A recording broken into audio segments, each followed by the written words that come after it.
आपण पेपर 3चा तसा पुस्तकाप्रमाणे 5वा धडा आणि आपला तर 3रा धडा सुरू आहे.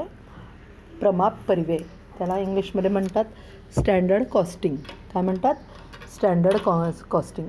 या आपण प्रमाप परिव्ययात जे प्रकरण आहे त्याच्यात प्रमाप परिव्ययाचा अर्थ, व्याख्या, प्रमाप परिव्यय आणि अनुमानित परिव्यय यातला फरक, प्रमाप परिव्ययाचे फायदे, प्रमाप परिव्ययाच्या मर्यादा, विचरणे संकल्पना, सामग्री विचरणे, सामग्री विचरणांचे आगणन आणि उदाहरण, श्रमविचरणे, श्रमविचरणांचं आगणन आणि उदाहरणांच्या साहाय्याने ते आपण स्पष्ट करणार आहोत. आता आपण बघू प्रस्तावना. आधुनिक औद्योगिक किंवा व्यवस्थापन शास्त्रामध्ये प्रमाप परिव्यय पद्धतीच्या उपयोगाला अतिशय महत्त्व प्राप्त झालं आहे.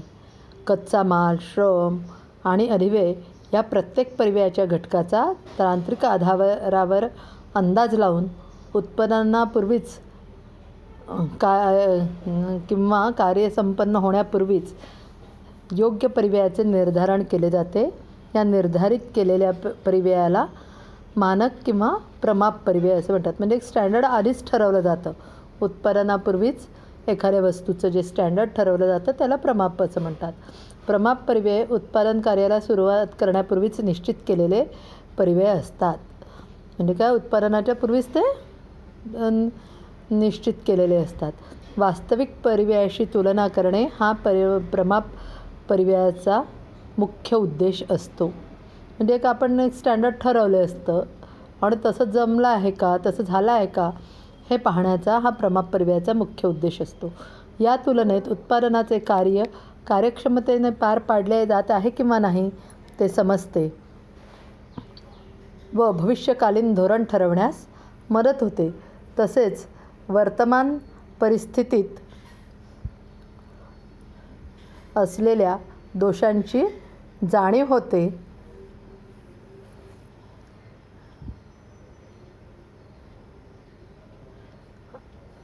आणि ते दूर करण्याचा प्रयत्न केला जातो.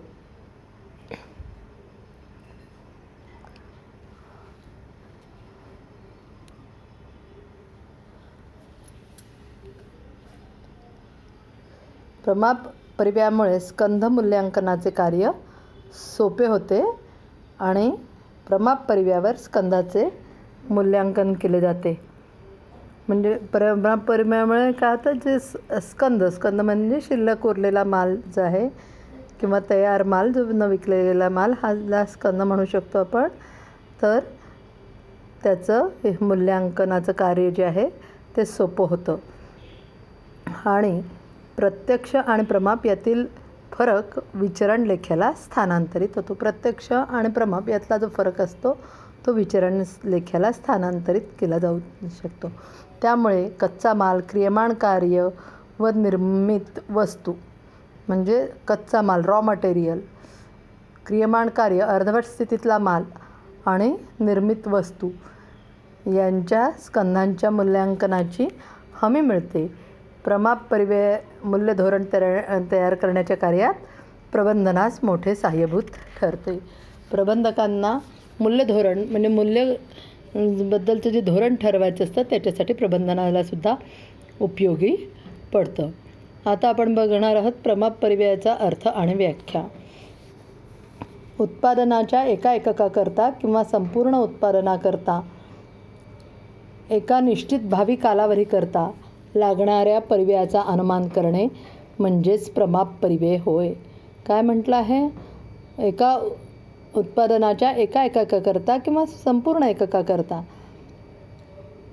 पुढे लागणाऱ्या परिव्ययाचा अनुमान निश्चित करणे म्हणजे त्याचा आपण अंदाज लावणं आधीच म्हणजे प्रमाप परिव्यय होय. प्रमाप परिव्ययाचा प्रत्यक्ष परिव्ययाचे मूल्यमापन करण्यासाठी तुलनात्मक विचार करण्यात येतो. प्रमाप आणि प्रत्यक्ष याची नेहमी तुलना करण्यात येते.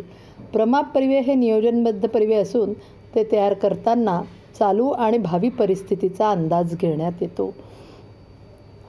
म्हणजे काय आहे की प्रमाप परिव्यय एक व्यवस्थित प्लॅन करून केलेले असतात. तर ते करत असताना चालू आणि भावी परिस्थितीचा अंदाज घेण्यात येतो.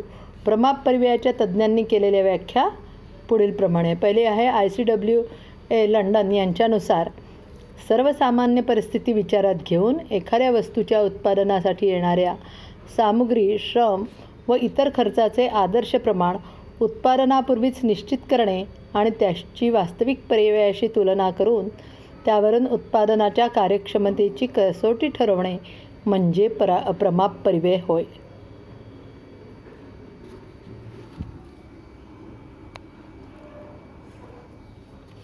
म्हणजे काय म्हटलं आहे की सगळी परिस्थिती विचारात घेऊन उत्पादनासाठी लागणारी सामुग्री, श्रम, इतर खर्च याचं प्रमाण उत्पादनापूर्वीच निश्चित करणं आणि त्याची वास्तविकशी तुलना करणं म्हणजे प्रमाप परिव्यय असं म्हटलेलं आहे. WW विग यांच्यानुसार प्रमाप परिव्यय म्हणजे प्रमाप परिव्यय निश्चित करणे आणि विचरणांचे मापन आणि विश्लेषण करणे. काय म्हटलं आहे प्रमाप परिव्यय म्हणजे काय? परिव्यय WW काय म्हणतात?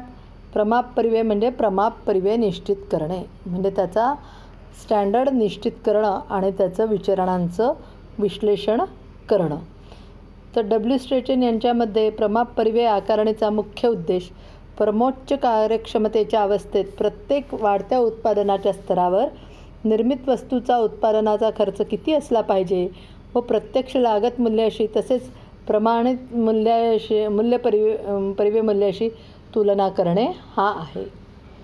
म्हणजे काय? सगळ्यात हायर त्याची अगदी कार्यक्षमता म्हणजे कार्य करण्याची सगळ्यात वरची पातळी जी आहे त्या पातळीवर उत्पादनाच्या प्रत्येक वाढत्या स्तरावर निर्मित वस्तूच्या उत्पादनाचा खर्च किती असला पाहिजे आणि त्याची प्रत्यक्ष लागतशी म्हणजे प्रत्यक्ष आलेल्या खर्चाशी तुलना करणे म्हणजे प्रमाप परिव्यय असं पण म्हटलं जातं. पुढली व्याख्या आहे कच्चा माल, श्रम आणि अधिव्यय यांच्या तांत्रिक आधारावर अंदाज लावून उत्पादनापूर्वीच किंवा कार्यसंपन्न होण्यापूर्वीच निर्धारित केलेल्या परिव्ययाला मानक किंवा प्रमाप असे म्हणतात. म्हणजे सामग्री, श्रम आणि इतर खर्च यांचं उत्पादनापूर्वीच किती आपल्याला लागणार आहे याचा अंदाज ठरवणं, याचं एक स्टँडर्ड ठरवणं म्हणजेच प्रमाप परिव्यय होय. या सगळ्या आत्तापर्यंत आपण ज्या व्याख्या बघितल्या त्याच्यावरून आपल्याला असं लक्षात येतं की प्रमाप परिव्ययात सामग्री, श्रम आणि अधिव्यय या प्रत्येक परिव्ययाच्या घटकाची योग्य प्रमाप परिव्ययाचे निर्धारण केले जाते. या सामग्रीच्या म्हणजे कुठल्याही सामग्री बनवायची असेल तर त्याला काय लागतं? रॉ मटेरियल, लेबर आणि अधिव्यय खर्च लागतात. तर या प्रत्येक जे घटक आहे परिव्ययाचे त्या प्रत्येक घटकाचं योग्य प्रकारे निर्धारण करणं आणि अंदाज लावणं प्रमाप निश्चित केला जातो. प्रमाप परिव्यय उत्पादनाच्या आधीच निश्चित केलेले म्हणजे पूर्वनिर्धारित परिव्यय असतं. प्रमाप परिव्ययाला काय म्हणतात? पूर्वनिर्धारित परिव्यय असं सुद्धा म्हणतात प्रमाप परिव्ययाला, कारण ते आपल्या उत्पादनाच्या कार्याच्या आधीच निश्चित करायचे असतात. प्रमाप परिव्ययाची प्रत्यक्ष परिव्ययाशी तुलना करून दोघातील फरकांचे म्हणजे विचरणांचे मापन केले जाते. प्रत्यक्ष परिव्यय किती लागला, प्रमाप आपण काय ठरवलं होतं या दोन्हींची तुलना केली जाते आणि त्याच्यात कुठल्या कारणांमुळे फरक पडला हे शोधून काढलं जातं. कारण आजकालचं युग हे कॉम्पिटिशनचं युग आहे. त्याच्यामुळे काही आपण उत्पादन करू आणि समोरचा घेईल असं नसतं. तर प्रत्येकाला कमीत कमी किमतीत चांगलात चांगला माल हवा असतो. त्याच्यामुळे तर ह्या गोष्टी हे जे परिव्ययाचे तंत्र आहे हे वेगवेगळे हे आत्मसात करणं प्रत्येक व्यापाऱ्याला आवश्यक असतं. विचरणांची कारणे निश्चित करण्याच्या उद्देशाने विचरणांचे विश्लेषण केले जाते. विचरण म्हणजे प्रमाप आणि परिव्यय, प्रमाप आणि प्रत्यक्ष यातल्या फरकाला विचरण असं म्हणतात. आणि हे विचरण कुठल्या कारणांमुळे पडलं, कुठल्या गोष्टींमुळे याच्यात फरक आला हे निश्चित करण्यासाठीच विचरणांचे विश्लेषण केलं जातं. म्हणजे त्याचा आपल्या व्यवसायावर पॉझिटिव्ह परिणाम पडतो आहे किंवा काय हे ठरवलं जातं. आवश्यक उपाययोजना करता यावी या उद्देशाने योग्य वेळी प्रबंधनाच्या पातळीला माहिती सादर करता येते. म्हणजे काही समजा एखादा प्रमाप आणि परिव्यय याच्यातला समजा रिझल्ट आपल्याला निगेटिव्हमध्ये मिळत असेल तर त्याच्यावर वेळीच योग्य कारवाई करून प्रबंधनाला योग्य ती माहिती सादर करता येते. प्रमाप परिव्यय प्रणालीत पुढील गोष्टीचा समावेश होतो.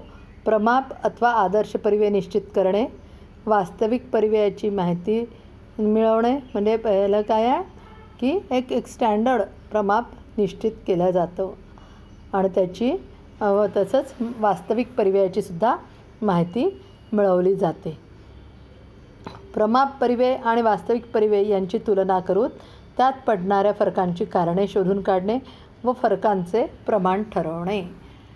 आता जे वास्तविक आहे आणि प्रमाप आहे यांची सतत तुलना केल्या जाते. त्याच्यात कुठल्या कारणांमध्ये फरक पडला ते शोधून काढलं जातं आणि त्या फरकाचं प्रमाण किती आहे हे ठरवलं जातं.